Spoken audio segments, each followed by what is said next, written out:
If you have more than 3 kids or need to move 5 people without compromise, this car is better than any SUV. The Kia Carnival has long been the best choice for this on the market, and now the big 8-seat people mover is back with the new 4th generation. There's a lot going on here and a whole range of variants to cover, so I'll split this video into chapters with all the time codes here so you can skip ahead to anything you're particularly interested in. And if you're watching this on YouTube, there are chapter markers in the timeline below to make it even easier. And as always, if you're looking for more detail, you can read my full review on the CarsGuide site, so make sure you click the link below. And if you're not sure if the new Carnival is right for you, we've reviewed hundreds of other family cars, and if you want to keep abreast of any new models arriving on the market, make sure you hit subscribe and the bell icon so you don't miss any of our latest videos. The Kia Carnival has gone a bit upmarket this time around, with prices up by more than $3,000 across the board.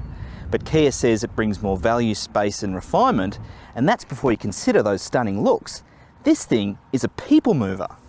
The Carnival is once again split into 4 trim levels, badged S, SI, SLI and Platinum, with each offering a choice of petrol or a diesel engine for an extra $2,000. Here's the pricing breakdown, and Kia is offering drive-away pricing across the board.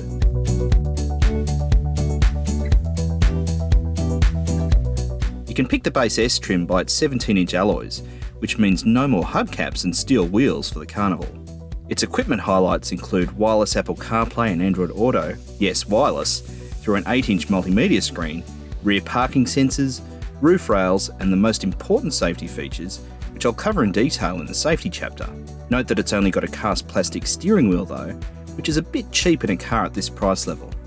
The SI steps up to 18-inch alloys, plus a big 12.3-inch multimedia screen that only offers corded Apple CarPlay and Android Auto, but adds 8-speaker audio, 3-zone climate control, an artificial leather steering wheel, and adds front parking sensors too.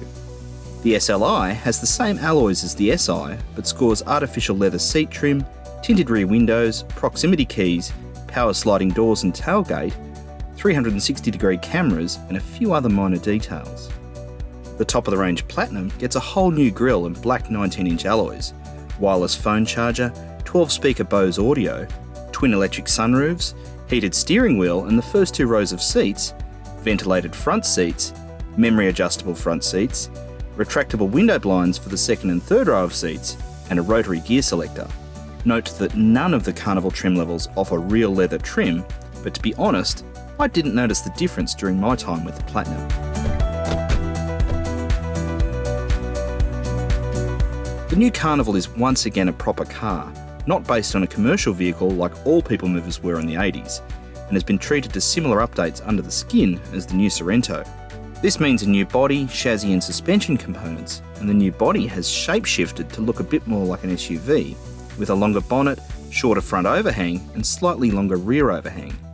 The dimensions are only slightly adjusted though, being 40mm longer overall, over a 30mm longer wheelbase, 10mm wider overall, and just 20mm taller.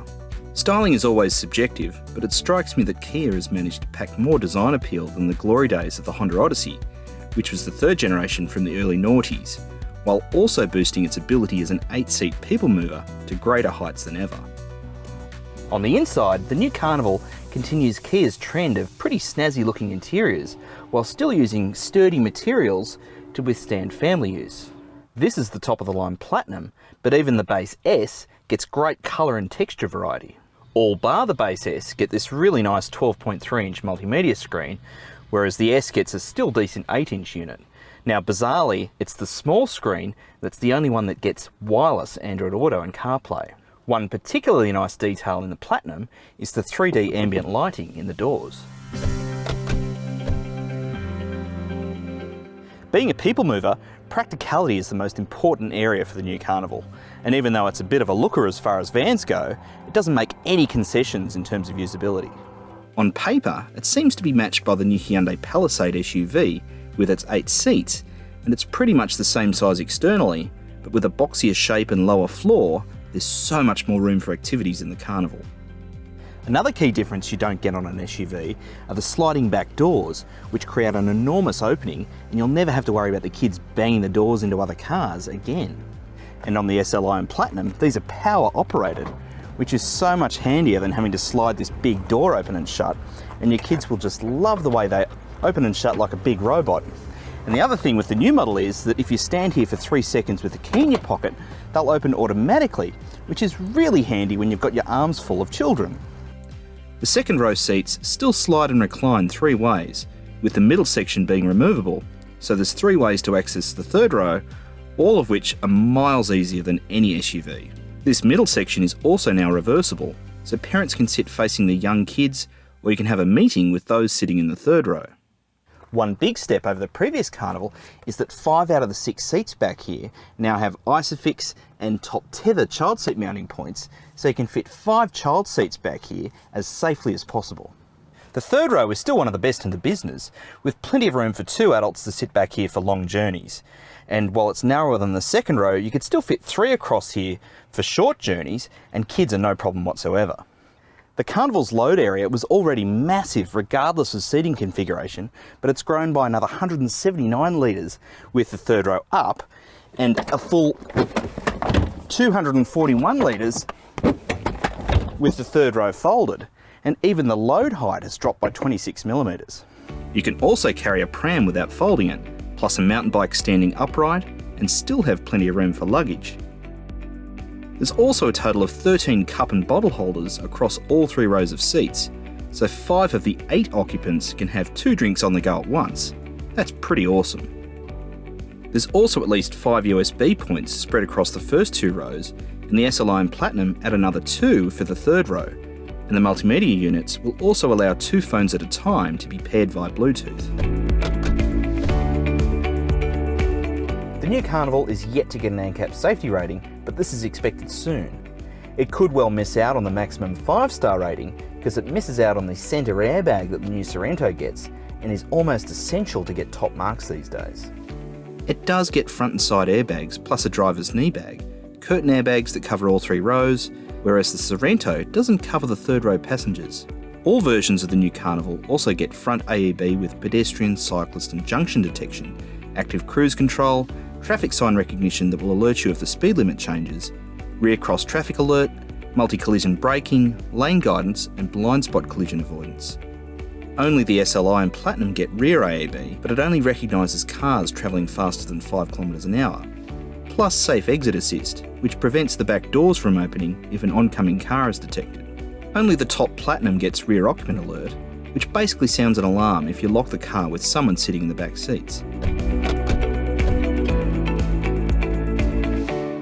For the new Carnival, both petrol and diesel engines have been changed, but both continue to be paired with an 8-speed torque converter auto. So like the Sorento, there's still no petrol turbo or hybrid option like we'd like to see, but the Carnival has evolved to a degree.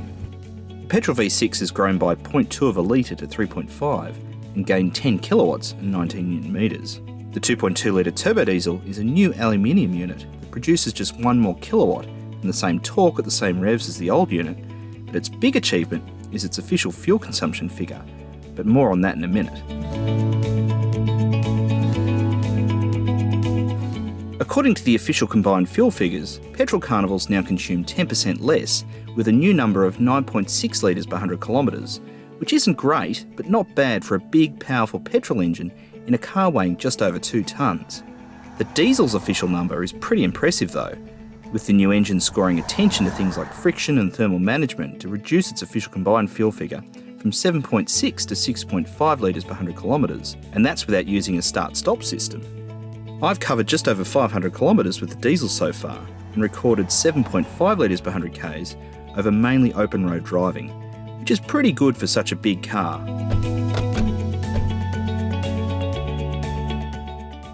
Like all Kias, the new Carnival carries the industry benchmark 7-year unlimited kilometre warranty with 7 years of roadside assistance and cap price servicing. Service intervals are still 12 months or 15,000 kilometres, and while service pricing is still being finalised, it's not expected to deviate too far from the current model, which totals just over $3,500 over 7 years for both engines. Despite the significant changes made to the new Carnival from top to bottom, the drive experience isn't exactly night and day compared to the old one, but that's no bad thing. The old one was still a really good car to spend plenty of hours behind the wheel. For what's ultimately a big empty box on wheels, the new Carnival feels very car-like, more so than a Sorento or other SUVs, and that's probably due to its lower centre of gravity and longer wheelbase. And given that most of us spend 99% of our time on bitumen, I consider that a real advantage. Part of this is no doubt due to its Australian suspension tuning, but I also like the way that even the Platinum gets nice thick sidewalls on its 19-inch wheels, which are really good for preserving ride comfort, but also makes it that much harder to damage the wheels on things like gutters. I've only managed to drive the diesel version so far, and the extra performance of the petrol version could well justify its extra fuel consumption, but I suppose it comes down to whether you prioritise efficiency or performance. Nonetheless, stand by for a follow-up test soon.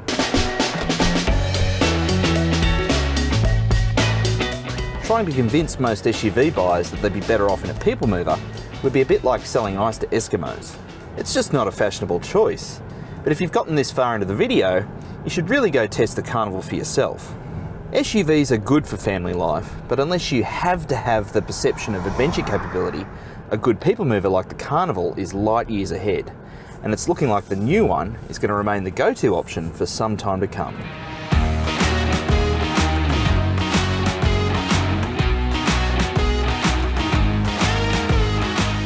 If you're looking for more detail, there's a whole lot more in my written review over at the CarsGuide site, along with thousands of other car reviews. And if you're wanting to keep abreast of all new models, make sure you hit subscribe and the bell icon so you don't miss any of our new videos.